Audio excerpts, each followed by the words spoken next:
Hello అండి, తెలుగు శ్రోతలందరికీ నమస్కారం. మన అలనాటి కథలు ఎవర్ గ్రీన్ స్టోరీస్ ఛానల్కి మీ అందరికీ స్వాగతం. ముందుగా మీ అందరికీ నూతన సంవత్సరాది శుభాకాంక్షలండి. ఈ సంవత్సరం అంతా మీకు శుభం జరగాలని, సుఖ సంతోషాలతో, భోగభాగ్యాలతో మీరందరూ వర్ధిల్లాలని నేను మనస్ఫూర్తిగా ఆ పరమేశ్వరుణ్ణి కోరుకుంటున్నానండి. ద్వివేదుల విశాలాక్షి గారు రాసిన ఎంత దూరమీ పయనం 8వ భాగంలో ఉన్నాము. ముందు భాగంలో జరిగినది, మాలిని మరియు దుర్గమ్మ అవుట్ హౌస్లో ఉంటున్నారని సీతకు తెలుస్తుంది. దుర్గమ్మకి పక్షవాతం వచ్చిందని కూడా తెలుస్తుంది. పలకరించడానికి వెళ్ళి దుర్గమ్మను పలకరించి వస్తుంది సీత. దుర్గమ్మ బాధపడుతూ ఒక కవర్ ఇస్తుంది సీతకు. అందులో ఉన్న లెటర్ను చదవమని చెప్తుంది. అయితే సీత తీసుకొని వచ్చి చదవకుండా పక్కన పెట్టేస్తుంది. కొంతకాలానికి దుర్గమ్మ కన్ను మూయడంతో మాలిని తమ ఇంట్లోనే ఉంటుంది. రాను రాను తమ ఇంట్లో మాలిని పెత్తనం ఎక్కువ కావడంతో సీతకి విసుగ్గా ఉంటుంది. మాలినిని ఎలాగైనా ఇంటి నుంచి పంపించాలని అనుకుంటుంది. ఇలా సాగుతూ ఉంది కథ. తర్వాత ఏం జరుగుతుందో మనం ఇప్పుడు తెలుసుకుందాం. మన వీడియోస్ని మీరు రెగ్యులర్గా ఫాలో అవుతుంటే తప్పకుండా లైక్ కొట్టండి. అలాగే మీ ఫ్రెండ్స్కి, రిలేటివ్స్కి మన వీడియోస్ని షేర్ చేసి తప్పకుండా సబ్స్క్రైబ్ చేసుకోండి.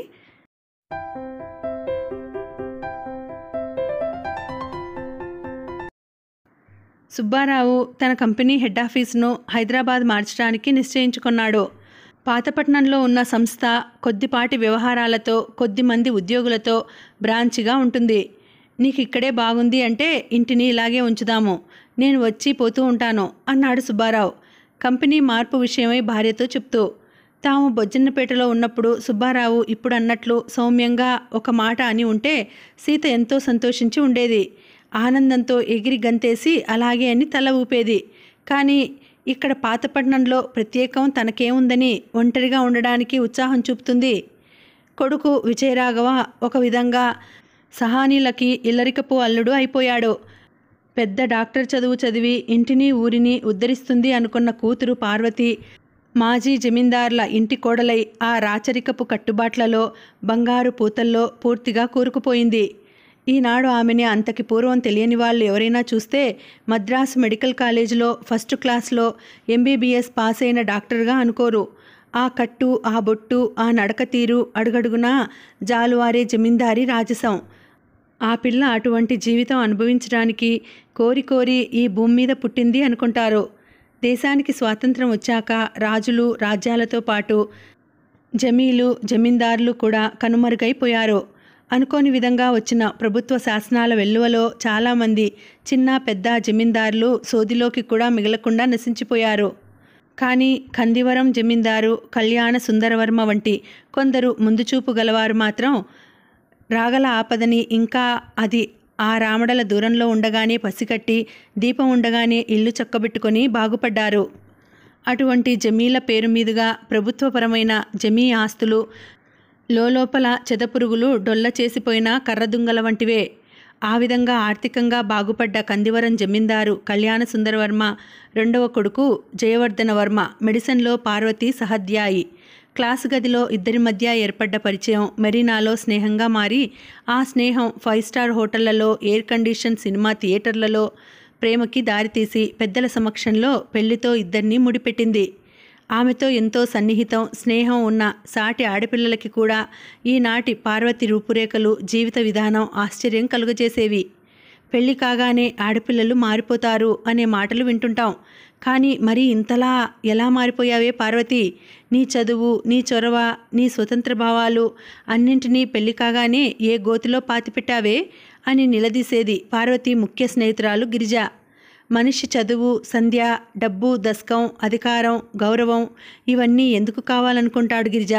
సుఖంగా బ్రతకడానికి, తృప్తిగా జీవించడానికే కదా.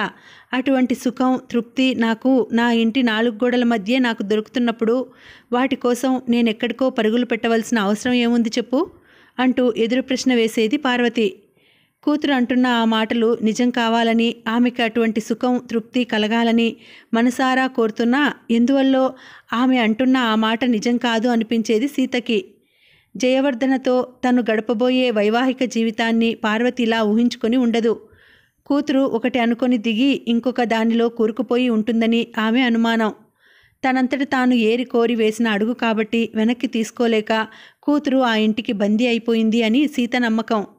పార్వతి వైవాహిక జీవితం గురించి సీత అలా ఆలోచించడానికి బొత్తిగా కారణం లేకపోలేదు. తన పెళ్లికి ముందు పార్వతి చెప్పే కబుర్లలో తను భర్త కలిసి కందివరంలో ఒక మంచి నర్సింగ్ హోం పెట్టి నడపబోతున్నట్లు తన స్నేహితురాలతో చెప్తుండేది. సుబ్బారావు ఇచ్చిన కట్టం డబ్బుతో కళ్యాణ సుందరవర్మ నిర్మించిన కట్టడంలో అన్ని అధునాతన సౌకర్యాలతో అందమైన పరిసరాల్లో నర్సింగ్ హోం అయితే వెలిసిందే కానీ దాని ప్రారంభోత్సవం నాడు భర్త సరసన డాక్టర్గా నిలబడ్డ పార్వతి తిరిగి అందులో డాక్టర్గా కాలు పెట్టడం జరగలేదు.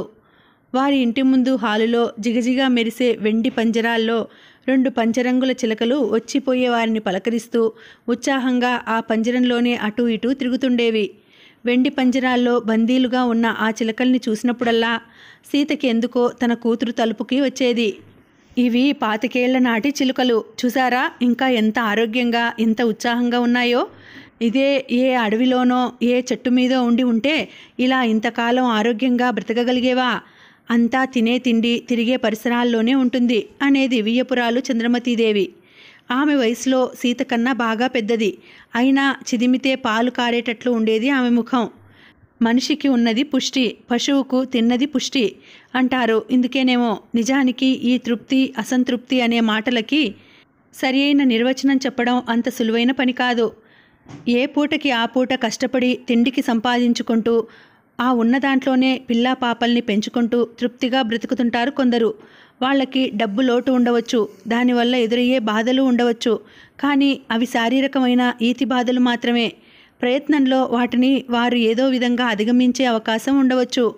మానసికమైన అసంతృప్తి అటువంటిది కాదు. మనిషి స్వయంగా కల్పించుకున్న పరిస్థితి అది. ఎంత డబ్బు ఎటువంటి జీవితం కూడా కదిలించజాలని కఠిన శిల అది. ఎన్ని ఉన్నా ఏదో లేని దానికోసం వెతుకులాడి వెతలపాలు అవుతాడు అటువంటి మనిషి. ఇంకో విధంగా చెప్పుకోవాలంటే జీవితంలో రోజువారీ దినచర్యలో మనిషికి ఎదురుపడే కష్టనష్టాల మూలంగా ఏర్పడే అశాంతి సహజమైంది. అన్నీ ఉండి కూడా ఏదో లేనిదాన్ని సృష్టించుకొని అది పొందలేకపోయానంటూ మనిషి పొందే అసంతృప్తి అసహజమైంది. మొదటిదాన్ని మనిషి విధిలేక భరిస్తుంటే రెండవది అతడు కోరి కోరి తెచ్చుకునే కొరివి. అంత మాత్రం చేత రెండవది మనుషుల్ని బాధించదు అని చెప్పడానికి లేదు. నిజానికి భౌతికమైన మొదటిదానికంటే మానసికమైన రెండవదే మనిషిని లోలోపల చెదపురుగులా తినేసి డొల్లలాంటి పైపై మెరుగుల జీవితాన్ని అతడికి మిగులుస్తుంది. హైదరాబాద్ వెళ్ళిపోయే ముందు ఒకసారి చూసి రావాలని వదినగారి దగ్గరికి వెళ్ళింది సీత. దూరంగా వెళ్ళిపోతున్నావు, మళ్ళా ఎప్పటికి కలుస్తామో ఏమో. 4 రోజులు ఉండి వెళ్ళు సీత అంది శాంత. ఆమె అభిమానంగా అలా అంటుంటే ఆమె మాటని తోసిపుచ్చి పాతపట్నం వచ్చి పడవలసినంత ముంచుకుపోయే పనులేమీ ఆమె కోసం ఇంటి దగ్గర ఎదురు చూస్తూ లేవు. రెక్కలు వచ్చిన పిల్లలు ఎవరి మానాన వాళ్ళు ఎదిగిపోయారు. తాళి కట్టిన మొగుడికి తన అవసరం ఎప్పటి నుండో తీరిపోయింది. ఇక ఇంటికి పోయి మాత్రం చేసేదేముంది అనుకుంది సీత. కష్టం సుఖం కలబోసుకుంటూ ఆ 4 రోజులు వదినా మరదళ్ళు సరదాగా కాలక్షేపం చేశారు. మళ్ళా బొజ్జన్నపేట రోజులు గుర్తుకు వచ్చాయి ఇద్దరికి. ఆ వెనువెంటనే రాజమ్మ, రాఘవయ్య, మాధవ తమ మధ్య లేని బాధ ఇద్దరినీ చుట్టుముట్టింది. వాళ్ల కోసం మనం బాధపడుతున్నామే కానీ మనం మాత్రం ఎల్లకాలం ఇక్కడ ఉట్టి కట్టుకొని ఊగిపోతామా వదినా? ఏదో ఒక రోజున మనకి ఆ రోజు వస్తుంది అంది సీత కళ్ళు ఒత్తుకుంటూ. మేనత్త ఇంటి నుంచి వెళ్తుంటే బొట్టు పెట్టి అట్టే ఖరీదు లేని ఒక నేత చీర ఆమె చేతిలో పెట్టింది లలిత. అదేమిటమ్మా చిన్నదానివి, నీ దగ్గర పుచ్చుకోవడం ఏమిటి అంది సీత. ఇది ఊరికే నేను ఇయ్యడం లేదత్తా, పోయిన నెలలో నా ఉద్యోగం ఖాయమైంది. ఆ రోజే 2 చీరలు కొని తెచ్చాను, ఒకటి అమ్మకి ఇంకొకటి నీకు అని. అమ్మ నన్ను కడుపున మోసి కన్నది, కానీ చిన్నప్పుడంతా నన్ను పెంచిన దానివి నువ్వు. అందరికీ ఒక అమ్మ ఉంటే నాకు 2 అమ్మలు. నీ కూతురు సంతోషంగా ఇస్తున్న ఈ చిన్న కానుక కాదనకు అంది లలిత ఆప్యాయంగా. మేనకోడలు చేతిలో పెట్టిన చీరని పక్కగా ఉన్న బల్లపైన పెట్టి 2 చేతులా ఆ పిల్లని కౌగిలించుకుంది సీత. దేవుడు నిన్ను చల్లగా చూడాలమ్మా.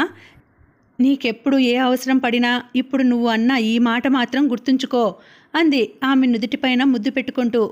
సీత ఇంటికి తిరిగి వచ్చేసరికి సుబ్బారావు ఊరికి వెళ్ళాడు.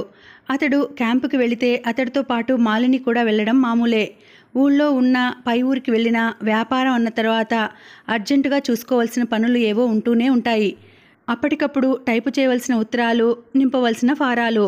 అంతేకాక అతడి దినవారీ కార్యక్రమం చూసి దాన్ని ఒక క్రమ పద్ధతిలో పెట్టి దానికి అవసరమయ్యే ఏర్పాట్లు వగైరా చూడ్డం.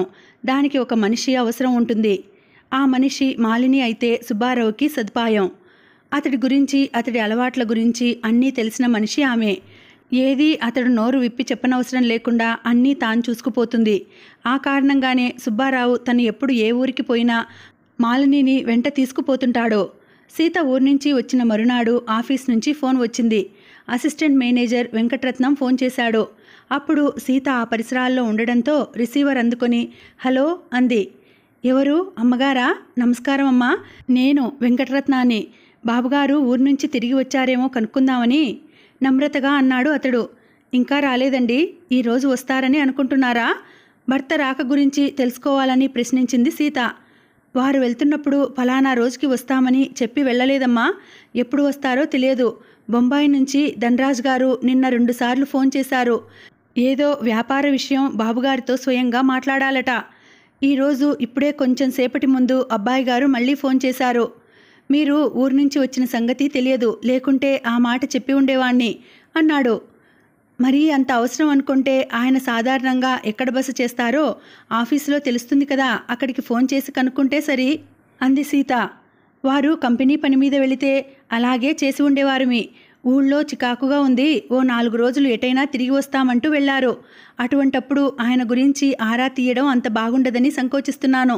చూద్దాం, ఈరోజు రేపు చూసి అప్పటికీ రాకపోతే ఆ పనే చేస్తాను అంటూ ఫోన్ పెట్టేశాడు అతడు.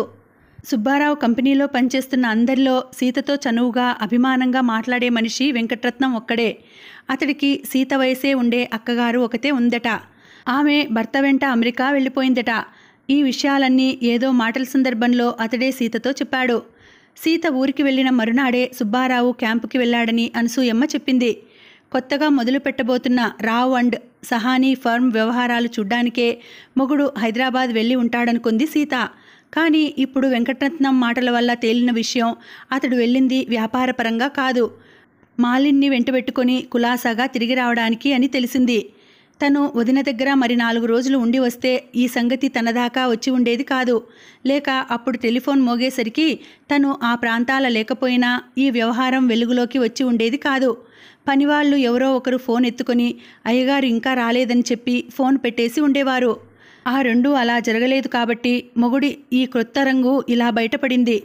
ఇటీవల తరచూ జరుగుతున్న క్యాంపుల్లో వ్యాపారాలకి సంబంధించినవి ఎన్నో, మాలిన్తో కలిసి కులాసాగా తిరిగి రావడానికి వేసుకున్నవి ఎన్నో.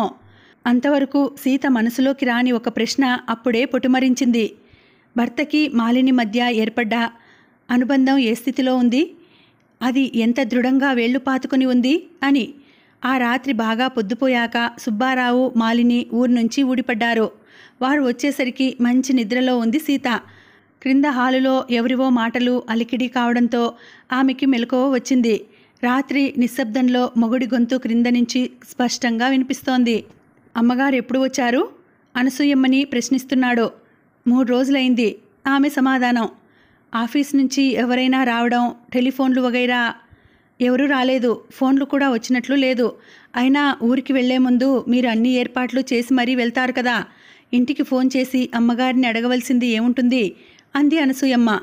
సుబ్బారావు ఇలా మాలిన్ని వెంటేసుకుని మాటిమాటికి ఊళ్ళంట తిరగడం అనసూయమ్మకి బాగాలేదు. తన వెంట ఎవరో ఒక మనిషి ఉండాలనుకుంటే ఈ పిల్ల ఒక్కతే ఉందా? ఆఫీస్లో ఇంకెందరు టైపిస్టులు లేరు? వాళ్లల్లో ఎవరినో ఒకరిని తీసుకుపోవచ్చుగా. ఎప్పుడూ మాలినే ఎందుకు వెళ్ళాలి అని ఆమె అనుమానం. దుర్గమ్మ జబ్బుతో మంచాన పడ్డప్పుడు, ఆ వెనుక ఆమె చచ్చిపోయినప్పుడు ఎంతో జాలితో, సానుభూతితో మాలిని మంచి చెడ్డల్ని చూస్తూ ఓదారుస్తూ ఉండేది అనసూయమ్మ. కానీ అటు తర్వాత ఇంట్లో జరుగుతున్న చిన్న పెద్ద సంఘటనలు ఎప్పుడు క్రింది భాగంలో ఉండే అనసూయమ్మ దృష్టిలో అన్నీ కాకపోతే కొన్నైనా పడకుండా తప్పిపోలేదు. కానీ ఆ విషయాలేమీ ఆమె సీత చెవిని వేయలేదు. తను విన్నవి కన్నవి చెప్తే ఆమె మనసు కలతపడ్డం మినహా పెద్ద ఉపయోగం ఏమీ ఉండదన్న అభిప్రాయంతో ఊరుకుంది. 2 రోజులై ఏ పూట కాపూట మీరు కానీ తిరిగి వస్తారేమోనని వంట వండి కూర్చుంటున్నాను. లేవండి, భోజనం చేద్దురుగాని అంది అనసూయమ్మ.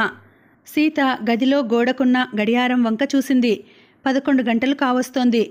మా భోజనాలయ్యాయి, ఇక ఇప్పుడేం అవసరం లేదు, మీరు వెళ్ళి పడుకోండి అన్నాడు సుబ్బారావు. అనసూయమ్మ వీధి తలుపు గడియ వేసిన చప్పుడు అయింది. ముందు హాలులో లైట్లు ఆరిపోయాయి. మొగుడు బట్టలు మార్చుకొని నిద్రపోవడానికి ఇక మేడ మీదకి వస్తాడనుకుంది సీత. పక్క మీద ఉన్న తనని చూసి ఎప్పుడు వచ్చావు సీత అని పలకరిస్తాడనుకుంది. కానీ గడియారంలో పెద్ద ముళ్ళు చకచకా నడుచుకుంటూ 6 అంకెని దాటిపోతున్నా అతడు పైకి రాలేదు. ఎంతసేపైనా పైకి రాక ఇంకా కింద ఏం చేస్తున్నాడు? అర్జెంటు ఆఫీస్ కాగితాలు చూసుకుంటున్నాడా? లేక ఉదయం మొదటి పోస్ట్లో వెంటనే వెళ్ళవలసిన ఉత్తరాలు మాలినికి డిక్టేట్ చేస్తున్నాడా? కొన్నిసార్లు ఊరి నుంచి తిరిగి రాగానే అతడు అలా చేస్తుండడం సీతకి తెలిసిన విషయమే. వారం రోజుల తర్వాత మొగుడు ఇంటికి తిరిగి వస్తే అతడే వచ్చి పలకరించాలనే పట్టుదలతో మెలకువగా ఉండి కూడా నిద్ర నటించలేకపోయింది సీత. తనే ఒకసారి క్రిందికి పోయి పలకరించి వస్తే అందులో పోయేదేముంది అనుకుంది. ఇంతకి పూర్వం ఎన్నిసార్లు తను అలా చేయలేదు. ఈసారి ప్రయాణం కంపెనీ పనిపైన కాక ఇంకెందుకో జరిగింది అని తనకి తెలిసినంత మాత్రాన తను వెంటనే బయటపడిపోవడం దేనికి? ఇంతకీ వెంకటరత్నం చెప్పిన సంగతి యథార్థమన్న నమ్మకం ఏమిటి? తను వ్యాపారపరంగా ఎక్కడికి వెళ్ళనున్నది, ఏమి చేస్తున్నది, ఆఫీసులో ఇతరులకు తెలియడం మంచిది కాదు అనే అభిప్రాయంతో భర్త అలా చెప్పి ఉండవచ్చు కదా అనుకుంది సీత. మేడమెట్లపైన లేత నీలపు నైట్ లైట్ వెలుగు పడుతోంది. మాలిని గదిలోంచి ఓర వాకిలిగా తెరిచి ఉన్న తలుపు నుంచి కొద్దిపాటి దీపకాంతి హాల్లో కొంత భాగాన్ని వెలుగు నింపుతోంది. సుబ్బారావు ఆఫీసు గది అంధకారంలో మునిగి ఉంది. ఆ తలుపుకు వేసిన తాళం చలనం లేకుండా గడియకి వేలాడుతోంది. మొగుడు మేడపైకి రాక క్రింద ఆఫీసు గదిలోనూ లేక ఏమైనట్లు? మెట్లపైన ఒక్కొక్క అడుగే వేసుకుంటూ మెట్లు మలుపు తిరిగే చోటికి వచ్చింది సీత. అక్కడి నుంచి దూరంగా క్రీనీడలో సోఫాలో సుబ్బారావు, అతడి ఒడిలో తల పెట్టుకొని మాలిని. అతడు ఆమె పైకి వంగి ఆమె ముంగురులు సవరిస్తూ ముఖంపైన ముద్దు పెట్టుకుంటున్నాడు. ఆ దృశ్యం కంటపడగానే సీత కాళ్ళు తడబడ్డాయి. క్రిందికి దొర్లిపడకుండా తనని తాను నిలుపుకోవడం కోసం మెట్లకి ఆనుకొని ఉన్న అడ్డకర్రని పట్టుకోబోతుంటే అలంకారం కోసం పక్కకి గోడకి తగిలించి ఉన్న వాల్ హ్యాంగర్ ఆమె చేతికి తగిలి క్రింద పడింది. ఆ చప్పుడికి ముగ్గురు ఒక్కసారే తుళ్ళిపడ్డారు. అనుకోని ధ్వని వల్ల కలిగిన అదురుపాటుతో చేస్తున్న పని తప్పు అన్న దోషభావంతో 6 కళ్ళు కంగారుగా కలుసుకున్నాయి. అది క్షణకాలం మాత్రమే. వెంటనే సీత గిర్రున తిరిగి మేడ మీదికి వెళ్ళిపోయింది. మరి కాస్త సేపటికి సుబ్బారావు తన గది తలుపు తెరిచిన చప్పుడు వినిపించింది. ఇంకొద్దిసేపటిలో క్రింద మాలిని గదిలో లైటు ఆరిపోయింది. ఆ సంఘటన జరిగాక 1-2 రోజుల పాటు ముగ్గురు ఎవరికి వారే బిగుసుకుపోయి తప్పుకు తిరగసాగారు. ఆ వెనుక మళ్ళా మామూలే. సుబ్బారావు మాలిని ఏమీ జరగనట్టే ఎప్పట్లాగే ఇంట్లో మసలడం మొదలుపెట్టారు. అలా ఎప్పటిలా సహజంగా వారితో కలిసి ఉండలేకపోయింది సీత ఒక్కతే. ఈ కథ ఎప్పుడు మొదలైంది? దీనికి ముగింపు ఎలా ఉంటుంది? ఆమె మనసులో రకరకాల ఆలోచనల్ని రగలబెడుతూ ప్రశ్నలు పుట్టుకురాసాగాయి. ఆనాడు దుర్గమ్మ తనకి చదవమని ఇచ్చిన కవర్లో ఈ ప్రశ్నలకి జవాబులేమైనా దొరుకుతాయేమో అనుకుంది సీత. అది ఆనాడే విప్పి చదివి ఉంటే ఈనాడు తనింత దెబ్బతినవలసి ఉండేది కాదేమో అనుకుంది. ఆమె ఆలోచన సరైనదే. అందులో కొంత మాత్రమే కాదు, మొత్తం కథంతా ఉపోద్ఘాత సహితంగా ఉంది. అంతేకాదు ఆ కథకి ముగింపు సీత ఎలా రాయవలసి ఉంటుందో అది కూడా చెప్పి పెట్టింది దుర్గమ్మ. దుర్గమ్మ రాసిన ఆ ఉత్తరంలా లేదు. ఏ పత్రికకో ప్రచురణ కోసమో పంపే పెద్ద కథలా ఉంది. కవర్లోంచి కాగితాల్ని బయటికి లాగుతుంటే సీత చేతులు గడగడా వణికాయి. ఆ కాగితాలు పడగవిప్పిన పాముల్లా తన వైపు బుసకొడుతూ చూస్తున్నట్లు అగిపించాయి. అమ్మాయి సీత. మామూలుగా దుర్గమ్మ సీతని అలా ఎప్పుడూ పిలవదు. అమ్మా అంటుంది, లేకపోతే సీతమ్మగారు అంటుంది. ఆ ఉత్తరంలో మాత్రం చనువు చూపించాలనేమో అమ్మాయి సీత అని ప్రారంభించింది. నాకు జరిగింది ఇష్టం లేని 3వ పెళ్ళి అంటూ తన కథ మొదలుపెట్టింది. అంతకు పూర్వం అతడికి 2 పెళ్ళిళ్ళు అయ్యాయి. ఆడ మగ 6 పిల్లలు ఉన్నారు. మనిషి జబ్బు మనిషి, 60వ పడిలో ఉన్నవాడు. పెళ్లినాటికి నా వయసు 13, ఇంకా రజస్వల కాలేదు. ఆ పని జరగకుండా ఆడపిల్లలకి పెళ్లి జరిపించేయాలని పెద్దల తొందర. అటువంటి పెళ్లి వల్ల ఆడపిల్ల సుఖపడేది మానేది. ఆమె మెడలో పుస్తకట్టిన ఆ పురుషుడు బ్రతికేది చచ్చేది వాళ్ళకి అవసరం లేదు. పెళ్ళి అంటూ ఒకసారి అయిపోతే ఏడాది తిరగకుండా పిల్ల ముండమోసినా పర్వాలేదు. ఆడపిల్ల కన్యగా ఉండిపోవడంతో అవమానం ఉంది. ముండగా మిగిలిపోతే బంధుమిత్రుల సానుభూతి దొరుకుతుంది. అంతేకాదు అల్లుడు డబ్బున్నవాడైతే మరీ మంచిది. ముండా మూటా కూడా పుట్టింటి వారికి దక్కుతాయి. అవి ఆనాటి పల్లెటూరి చాదస్తుల ఆలోచనలు. నా మెడలో తాళి కట్టిన మూడో పెళ్లి మొగుడు నన్ను చిత్రహింసల పాలు చేయకుండా తొందరలో కన్ను మూసినా బాగుండిపోవును. అతడి అహంకారపు ఉక్కు పిడికిల్లో నా జీవితం నలిగి నాశనం అయ్యే వరకు 5 ఏళ్లకి పైగా ఆ నరకంలో బ్రతకడం తప్పి ఉండేది. కానీ అది అలా జరగలేదు. అగ్నిదేవుడికి వాయుదేవుడు సహాయం అన్నట్లు ముసలి మొగుడుతో పడుతున్న బాధలు చాలక అత్త, ఆడబిడ్డలు, తోటికోడళ్ళు కాలు కదిపితే, నోరు మెదిపితే చాలు పిన్ని ఇలా, పిన్ని అలా అంటూ చాడీలు చెప్పే సవతి పిల్లలు. ఏ ఆడదానికి వద్దురా బాబు ఇటువంటి బ్రతుకు అని బాధపడి ఏడ్చేదాన్ని. బురదలాంటి నా జీవితంలో పద్మంలా వికసించింది మాలిని. అప్పుడు దాని పేరు మాలిని కాదు, మల్లమ్మ. మా అత్తగారి పేరు. ఆ పేరు వింటేనే కంపరం పుట్టేది నాకు. అందుకే పిల్లని స్కూల్లో చేర్పిస్తున్నప్పుడు మాలినిగా మార్చి రాయించాను. మాలిని ఏడాది పిల్లగా ఉండగానే జరిగిన ఒక సంఘటన నన్ను ఆ నరకం నుంచి తప్పించింది. కాదు, అక్కడ అలా బ్రతకడం కన్నా చావు మేలని నేనే తెగించి బయటపడ్డాను. అది ఎలా జరిగిందంటే, మా చిన్నాన్న పోయాడని ఉత్తరం వస్తే చూడ్డానికి అన్నవరం వెళ్ళాను. చావు కొంపలోకి చంటిపిల్లని తీసుకుపోకు అంటూ అడ్డు పెట్టారు ఇంట్లో వాళ్ళు. నీ కూతుర్ని నేను జాగ్రత్తగా చూసుకుంటాలే అంది ఆడబిడ్డ. 10-12 కర్మలు పూర్తి అయ్యి నేను ఇంటికి తిరిగి వచ్చేసరికి మెడలో పచ్చని పసుపుతాడికి కట్టిన చింతాకంతేసి పుస్తెలతో అమ్మా అమ్మా అంటూ నాకెదురొచ్చింది. అమ్మా అనే ఆ మాట తప్ప ఇంకొక మాట అయినా ఇంకా నోట పడడం రాని నా చిన్నారి కూతురు. నిలిచిన చోటు నుంచి నా కాళ్ళు ముందుకి పోలేదు. నా కళ్ళ ముందు ఇల్లు వాకిలి అంతా రంగుల రాట్నంలా గిర్రున తిరిగి తిరిగి కుప్ప కూలిపోయాయి. ఏమిటి అన్యాయం? ఎవరు కట్టారు నా పిల్ల మెడలో ఆ పుస్తెలు? అప్పుడే ప్రసవించిన పులి గాండ్రింపులా వచ్చింది నా నోట మాట.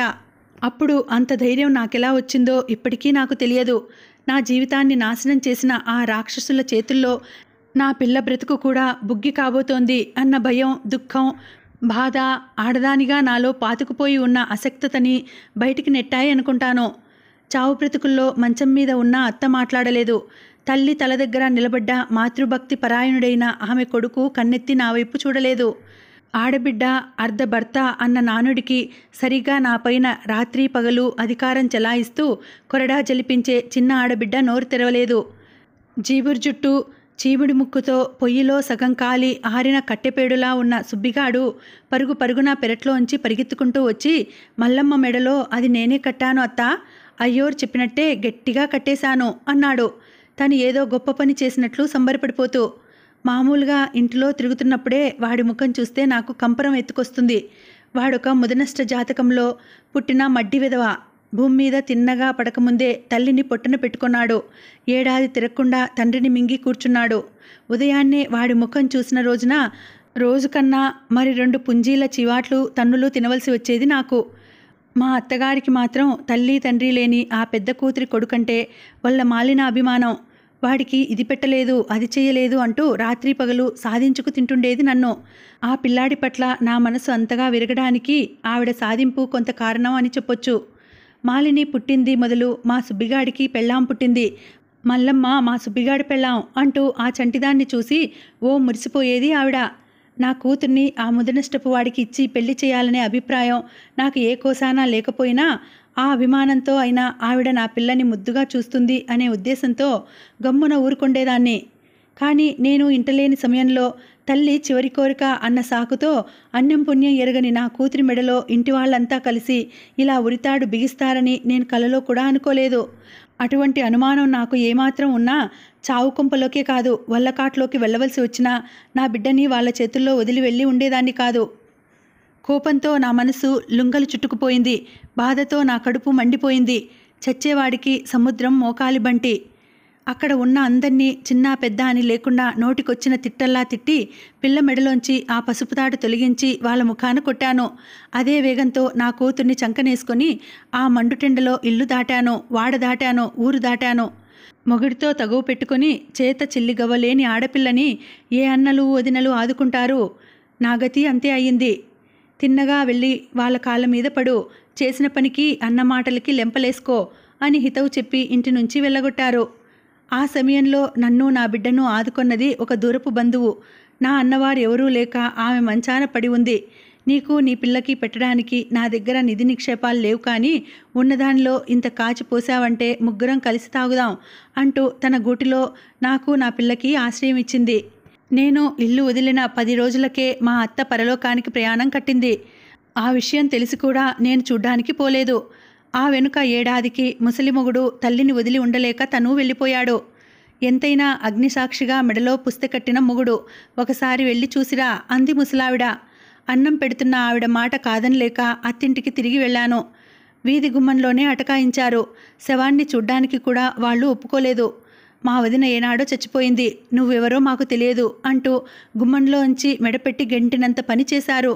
అమ్మకి తర్పణాలు విడిచినప్పుడే పెళ్ళానికి కూడా శ్రాద్ధం పెట్టేశాడు పెద్దన్న. ఈవిడ ఈ ఇంటి వాళ్ళకి చచ్చిన దాంతో జమ అన్నారు ఆడబిడ్డలు. అక్కడే ఆ 10 రోజులు ఉండి ఆస్తిలో భాగం అంటూ పేచీ పెడతానేమో అని వాళ్ళ భయం. భర్తని కాదని ఇల్లు విడిచిపోయిన ఆడదాన్ని నేను. ఎందుకు పనికిరాని ఆడగుంట నా కూతురు. ఆస్తిలో వాటా కావాలంటే మాత్రం వచ్చే రోజులా అవి. గ్రామంలో పెద్దల మాటలపైన నెలకో 25 రూపాయల భరణం ఇవ్వడానికి దిగి వచ్చారు ఇంటివాళ్ళు. నా కూతురికి అంత సులువుగా పెళ్లి కాదు అన్న విషయం నాకు తెలుసు. ఏడాది వయసులో బొమ్మల పెళ్లిలా జరిగిన ఆ పెళ్లి తతంగం బంధుమిత్రుల్లో అందరికీ తెలిసిపోయింది. నన్ను నా కూతుర్ని నాశనం చేయడం కోసం పని పెట్టుకొని నా అత్తింటి వారు దాన్ని కావాలని ఊరువాడ ప్రచారం చేశారు. మొగుడు బ్రతికుండగా అత్తిల్లు వదిలి వచ్చిన దాన్ని నేను. నా కూతురు మాలిని.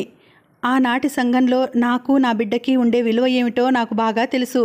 అందుకే మన్నులో మన్ను అయ్యి కష్టపడి నా పిల్లని చదివించి దాని కాళ్లపైన అది నిలవగలిగేలా చేయాలనుకున్నాను.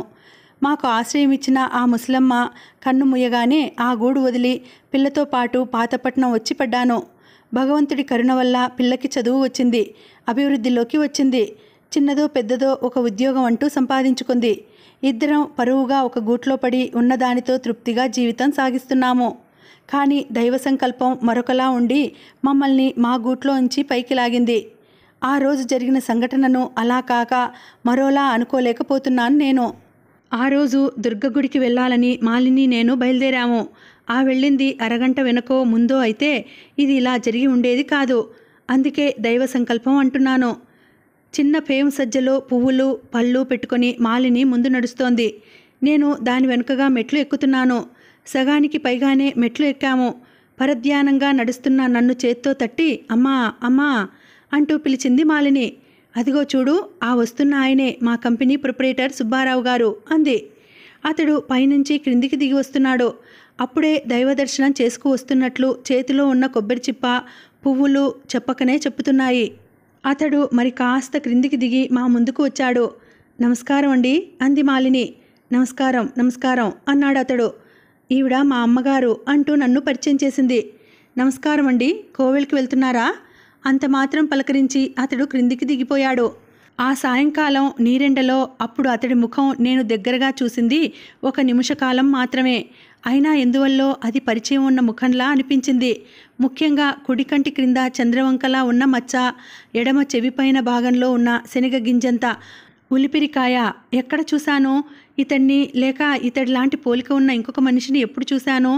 ఒక్కసారి మనసులో మెరుపులాంటి ఆలోచన వచ్చింది. మాలిని, మీ సార్ పేరేమిటన్నావు అని ప్రశ్నించాను. సుబ్బారావు అంది. వాళ్ళ ఇల్లు ఎక్కడుంది? అతడికి పెళ్ళాం పిల్లలు ఉన్నారా? నాకు ఆ వివరాలేం తెలియవమ్మా. ఒక్కరే ఉంటున్నారనుకుంటాను. ఇంతకీ ఇవన్నీ నువ్వు ఎందుకు అడుగుతున్నట్లు అంది మాలిని అనుమానంగా నా వంక చూస్తూ. ఆ సంగతి తర్వాత చెప్తా గాని, ఎల్లుండి విజయదశమి పండుగ. పాపం ఒంటరిగా ఉన్నాడంటున్నావు. మన ఇంటికి భోజనానికి పిలవకూడదు అన్నాను. నీకేం మతిపోయిందా అమ్మా? ఒక కంపెనీ అధిపతి అతడి ఆఫీస్లో పనిచేసే టైపిస్ట్ ఇంటికి భోజనానికి రావడమా? అలా పిలవడానికైనా ఒక అర్హత ఉండాలమ్మా అంది మాలిని నా మాటని విదిలించుకొడుతూ. అడిగితే పోయేదేముందే? పండగ పూట వచ్చి భోజనం చేయమన్నాం కానీ జీతభత్యాలు పెంచమని కోరడం లేదు కదా. వస్తే వస్తానంటాడు, లేకుంటే రానంటాడు, అంతే కదా అన్నాను. ఆదరంతో పండుగ భోజనం పెడతామని పిలుస్తుంటే రాననే మూర్ఖుడు ఎవడుంటాడండి? తప్పక వస్తానని మీ అమ్మగారితో చెప్పండి అన్నాడట అతడు. ఇద్దరికీ భోజనం వడ్డించి ఎదురుగా పీట వేసుకొని కూర్చున్నాను. మీరు కూడా పెట్టేసుకోకూడదు అన్నాడు అతడు నా వైపు తల ఎత్తి చూస్తూ. సరిగ్గా ఆ క్షణకాలంలోనే నేను అతడి వైపు పరీక్షగా చూస్తున్నాను. అతడు కూడా క్షణకాలం కళ్ళు దింపకుండా నా వైపు అలా చూసి మీ పేరేమిటండి అన్నాడు కొద్దిగా తడబడుతూ. దుర్గమ్మ. కావాలనే ప్రతి అక్షరం ఒత్తి పలుకుతూ నెమ్మదిగా చెప్పాను. నా పేరు వింటూనే తుళ్ళిపడ్డాడు అతడు. ఎక్కడి నుంచి ఈ ఊరు వచ్చారు? ఎవరి తాలూకా? అంటూ కేవలం పరిచయం కోసం అడుగుతున్నట్లే ప్రశ్నలు అడుగుతున్నా ఆ గొంతులో కంగారు కనిపిస్తోంది. రామవరం అగ్రహారం. అక్కడ మీకెవరైనా తెలిసిన వాళ్ళున్నారా? త్రినాథస్వామి, మహంకాళమ్మ, కాళింది, భుజంగరావు వీళ్ళంతా మా బంధువులే. అతడి జ్ఞాపకాల పుటల్ని తిప్పుతూ ఒక్కొక్క పేరే నేను అంటుంటే ఇక తన్ను తాను దాచుకోలేకపోయాడు అతడు. దుర్గమ్మత, నేనే సుబ్బడిని అన్నాడు నెమ్మదిగా. ఈ మాటలు, ఈ బంధుత్వం ఏమిటో తెలియక మా ఇద్దరి వంక తెల్లబోయి చూస్తోంది మాలిని. మీ సార్ మరెవరో కాదే మాలిని, మీ అత్త కొడుకు, నీకు బావ అవుతాడు అన్నాను నేను ఉత్సాహంగా. సీత, నా కథ అంతా నీతో ఎందుకు చెప్పవలసి వచ్చిందో ఇప్పటికి నీకు అర్థమై ఉంటుంది అనుకుంటాను. మాలిని నీకన్నా 2-3 ఏళ్ళు చిన్నది అయినా నీ మొగుడి మొదటి పెళ్ళాం, నీకు అక్క అవుతుంది. ఈ విషయాన్ని నువ్వు ఎలా తీసుకుంటావో అని ఇంతకాలం ముగ్గురం నీ దగ్గర ఈ విషయం దాచి ఉంచాము. సుబ్బారావు కోరికపైనే నేను మాలిని ఇలా చేయడం జరిగింది. కానీ నిన్ను మోసం చేయాలనే తలంపుతో చేసిన పని కాదు ఇది. నీ మొగుడికి కూడా నిన్ను మోసం చేయాలనే ఆలోచన లేదు. నీ మనసు నొప్పించడం ఇష్టం లేక జరిగినన్నాళ్ళు ఇలా జరిగిపోని అనే ఉద్దేశంతో నీ ముందు ఈ విషయం ఎత్తలేదు. నీకు అనుమానం కలగకుండా, మాకు అన్యాయం జరగకుండా 2 పడవలపైన ప్రయాణించే నావికుడిలా కాలాన్ని నెట్టుకొస్తున్నాడు. ఇప్పుడు ఈ ఉత్తరం నీకు రాస్తున్నాను అంటే అతడు మాలినికి అన్యాయం చేస్తాడని కాదు. అలాగే అతడి నోట ఈ కథంతా వింటే నువ్వు కాదని ఎదురు తిరుగుతావని కాదు. కానీ కన్నతల్లిగా ఈ లోకాన్ని విడిచిపెట్టే ముందు ఈ విషయాలన్నీ బయటపెట్టడం నా విధి అనుకొని ఇదంతా నీ ముందు పెట్టాను. వరసకి అక్క అయిన వయసులో నీకన్నా చిన్నది మాలిని. దాన్ని నీ తోడబుట్టిన దానిలా చూసుకోమని నిన్ను మరీ మరీ వేడుకుంటున్నాను. నీ వంటి మంచి మనసున్న ఆడదానికి మాలిని వంటి నిర్భాగ్యురాలి గురించి ఇంతకన్నా ఏం చెప్పను. నా కూతుర్ని నీ చేతిలో పెడుతున్నాను. ఎలా చూసుకుంటావో మరి. దేవుడు నిన్ను చల్లగా చూడాలని దీవిస్తూ దుర్గమ్మ. దుర్గమ్మ ఉత్తరంతోనే మతిపోయిన సీతకి గోరుచుట్టుపై రోకటిపోటు అన్నట్లు వచ్చిపడింది చిన్న కూతురు రాజ్యలక్ష్మి, భర్త సుబ్బారావుకు మధ్య వచ్చిన తగాదా. కూతురు చేస్తానన్న ఉద్యోగానికి తండ్రి ఇష్టపడలేదు. అది తమ హోదాకి తగింది కాదని అతడి అభిప్రాయం. తండ్రి నిశ్చయించిన పెళ్లి సంబంధానికి కూతురు అంగీకరించలేదు. ఆ వరుడు తన వెనుక వచ్చే డబ్బుని చూసే పెళ్లికి ఒప్పుకుంటున్నాడు కానీ తనని చూసి కాదని ఆ పిల్ల అభిప్రాయం. తల్లి ఎంత బ్రతిమాలి ఒప్పించ చూసినా లాభం లేకపోయింది. అటువంటి డబ్బు మనిషిని తాను చచ్చినా పెళ్లి చేసుకోనని తెగేసి చెప్పేసింది. తండ్రి ఎవడో ఒక దారిన పోతున్న దానయ్యని తెచ్చి పెళ్లి పీటల మీద కూర్చోపెట్టి పుస్తె కట్టించుకో అంటే తల వంచి అతడి చేత తాలి కట్టించుకోవడానికి నేను నీలా 12 ఏళ్ల పసిదాన్ని కానమ్మా. మైనార్టీ తీరిన చదువుకున్న ఆడపిల్లని. నాన్నగారు ఇచ్చే డబ్బుకి, అతడికి సంఘంలో ఉండే పరపతికి, అందుమూలంగా తను పొందగలిగే లబ్ధికి లొంగిపోయి వచ్చిన వ్యక్తి చేత నా మెడలో తాలి కట్టించుకుంటే ఆ వెనుక అతడి ఇంట్లో అతడితో కలిసి బ్రతికే జీవితంలో వ్యక్తిగా నాకు గౌరవం ఏముంటుందమ్మా? నాన్నగారు నా కోసం నిర్ణయించిన ఈ పెళ్ళికొడుకు ఎవరో నీకు తెలుసా? వారం రోజుల క్రిందట నా స్నేహితురాలు జలజని చూసి వెళ్ళినవాడే. జలజని నువ్వు చూశావు. నాకన్నా ఎంతో అందంగా ఉంటుంది. తను చక్కగా పాడుతుంది. ఆమెకి చిత్రలేఖనంలో మంచి అభిరుచి ఉంది. కాలేజీలో కేవలం మంచి మార్కులతో పరీక్షలు పాసు కావడమే కాక నాటకాల్లో, పాటల పోటీల్లో పాల్గొని ఎన్నో బహుమతులు కూడా అందుకుంది. అటువంటి పిల్లని కాదని ఇతడు నన్ను చేసుకోవడానికి ఎందుకు ఇష్టపడుతున్నాడో నువ్వు కొంచెం ఆలోచించమ్మా అంటూ తల్లినే నిలవేసింది రాజ్యలక్ష్మి. ఉద్యోగ విషయంలో, పెళ్లి విషయంలో తండ్రి కూతుళ్ల మధ్య రోజురోజుకి మాటలపైన మాటలు పెరిగాయి. చిలికి చిలికి గాలివానగా అయింది ఇంటి వాతావరణం. అంతవరకు ఇంట్లో ఏమూలో మంటి బక్కడంలా పడి ఉంటూ తన చదువు, తన సంగతి తప్ప ఇతరత్రా ఎటువంటి చొరవ చూపని చిన్న కూతురు ఒక్కసారిగా తారాజువ్వలా అంతెత్తు ఎగిరి ఎదురు రవ్వలు చిందించేసరికి సుబ్బారావుకు వేసవి కాలంలో ఒంటికి కారం ముద్ద నలుగు పెట్టుకొని వేడినీళ్ల స్నానం చేసినట్లు అయింది. కూతురి తిరస్కారంతో అతడి మనసు గంగవెర్రులెత్తిపోయింది. ఇదే పెద్ద కూతురు పార్వతో కొడుకు విజయరాఘవో తమ జీవితాలకు సంబంధించిన విషయాల్లో ఎదురు తిరిగి జవాబు చెప్తే అప్పటి మటుక్కి తన మాట కాదన్నారని కోపం తెచ్చుకున్నా తర్వాత అయినా కొంచెం తమాయించుకొని వాళ్ళ మాటల్ని మరొకసారి ఆలోచించి ఉండేవాడు సుబ్బారావు. కానీ తన చిన్న కూతురు ఏనాడు తనకు ఎదురుపడి సూటిగా కళ్ళల్లోకి చూస్తూ ఒక మాట అయినా పలికి ఎరుగని భయస్థురాలు ఈనాడు ఇలా ఇంత తెగువతో నువ్వు నిర్ణయించిన ఈ పెళ్లి సంబంధం నాకు ఇష్టం లేదు. నీ పరువు ప్రతిష్టలకి నా జీవితాన్ని బలిపెడుతూ అతడి చేత నా మెడలో తాలి కట్టించుకోవడానికి నేను సిద్ధంగా లేను అంటూ అంతలా తెగేసి చెప్తుంటే అతడి అహం దెబ్బతింది. అతడి పెద్దరికాన్ని ఎవరో పీక పిసికి చంపేసినట్లు బాధపడ్డాడు. అతడి మనసు కోపంతో కమ్మరి కొలిమి అయిపోయింది. అతడి అధికార మనస్తత్వం దానికి బాగా గాలి కొట్టింది. తన ఇంట్లో మొదలైన ఈ తిరుగుబాటును మొక్కగా ఉంటున్నప్పుడే త్రుంచివేయాలనుకున్నాడు. ఆ పనికి తన ఆధీనంలో ఉన్న అస్త్రాలన్నీ ఉపయోగించాడు. నా మాట కాదన్న వాళ్ళకి నా ఇంట్లో స్థానం లేదన్నాడు. నా ఆస్తిలో చిల్లి గవ్వ రాదన్నాడు. వెంటనే నా కళ్ళ ముందు నుంచి వెళ్ళిపో అన్నాడు. ఈ క్షణం నుంచి నీకు నాకు ఎటువంటి సంబంధం లేదన్నాడు. రాజ్యలక్ష్మికి తన అక్క అన్నల్లా అందం, తెలివితేటలు, చొరవ, చాకచక్యం లేని మాట నిజమే. కానీ వాళ్ళకి లేని ఒక శక్తి ఆమెలో ఉంది. అదే మనోనిబ్బరం. ఎటువంటి పరిస్థితుల్లోనూ తాను నమ్మిన దానికి విరుద్ధంగా ఎవరితోనూ దేనితోనూ రాజీ పడని మనస్తత్వం. మీ కోరిక అదే అయితే అలాగే కానియండి నాన్న, మీ చిన్న కూతుర్ని ఇక మీరు మర్చిపోవడం మంచిది అంటూ తల్లి ఎంత బ్రతిమాలుతున్నా వినకుండా ఇల్లు విడిచి వెళ్ళిపోయింది రాజ్యలక్ష్మి. అలా వెళ్ళిన 10 రోజుల నాడు నేను క్షేమంగా ఉన్నాను, నేను సుఖంగా ఉన్నాను, నువ్వు సంతోషంగా ఉండడానికి ప్రస్తుతానికి ఈ 2 వాక్యాలు చాలు అనుకుంటాను. నా అడ్రస్సు అడక్కు, అవసరం అయినప్పుడు నేనే తెలియజేస్తాను అంటూ తల్లి పేర ఒక కార్డు మాత్రం రాసి పడేసింది. కొత్త ఊరు, కొత్త ఇల్లు, కొత్త మనుషులు, కొత్త కంపెనీ, కొత్త ఏర్పాట్లు, కొత్త సమస్యలు, వీటన్నిటితో రాత్రి పగలు ఊపిరి తీసుకోవడానికైనా తగినంత తీరిక లేకుండా తిరుగులాడుతున్న చిన్న కూతురు ఇల్లు విడిచిపోవడం అన్న సంఘటన సుబ్బారావు మనసుపైన చావు దెబ్బ కొట్టింది. ఆ విషయం తనకేం పట్టనట్లు పైకి మేకపోతు గాంభీర్యం చూపిస్తున్నా ఎంతో నెమ్మదిగల పిల్ల, భయస్థురాలు అనుకున్న రాజ్యం ఎందుకిలా తనతో తగువ పెట్టుకుని వెళ్ళిపోయింది అని అతడి మనసు లోలోపల కలిచివేస్తోంది. ఎప్పుడూ నోరు తెరిచి గట్టిగా ఒక మాట అయినా మాట్లాడలేని కూతురు పెళ్లి విషయంలో ఇంత పట్టుదలకి ఎందుకు పోయింది? పేరు ప్రతిష్టలు లేని ఆ చిన్న ఉద్యోగం చేయడం కోసం తనతో ఎందుకింత పోట్లాట పెట్టుకుంది? ఇది నిజంగా కూతురుకు పుట్టిన బుద్ధేనా, లేక ఎవరైనా నేర్పి పెడుతున్నారా? అదే నిజమైతే ఇలా తనకి తన కూతురికి మధ్య ఎవరు తంపులు పెడుతున్నారు? ఈ హైదరాబాద్ నగర జీవనమా? వీధి వీధికి ఒకటి చొప్పున నగరం నిండా వెలసి ఉన్న ఈ మహిళా సమాజాలా? వాటిలో బోర విడుచుకొని పని పాట లేకుండా తిరుగులాడే ఈ ఆడవాళ్ళ? ఎవరు నేర్పుతున్నారు రాజీకి ఈ బుద్ధులు? ఎవరు నూరిపోస్తున్నారు ఆమె లేత మనసులో ఈ తిరుగుబాటు తత్వం?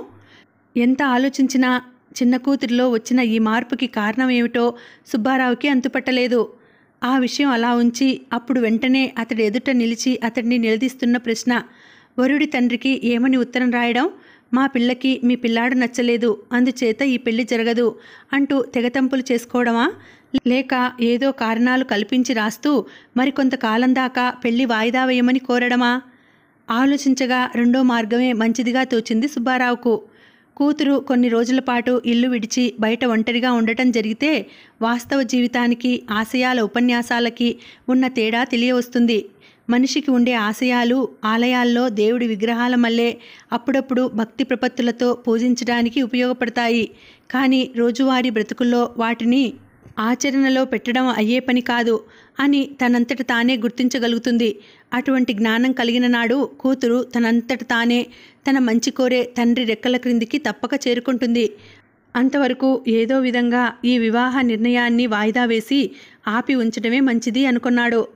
కొత్తగా మొదలుపెట్టిన వ్యాపారం ఒత్తిడి వల్ల ఆ ఏటికి పిల్లకి పెళ్లి చేసే అవకాశం లేదని, వాళ్ళు కానీ ఆగి ఉండగలిగితే మరుసటి సంవత్సరంలో ఆ విషయంపై నిర్ణయం చేసుకోవచ్చని వాళ్ళకి ఒక ఉత్తరం రాసి పడేశాడు.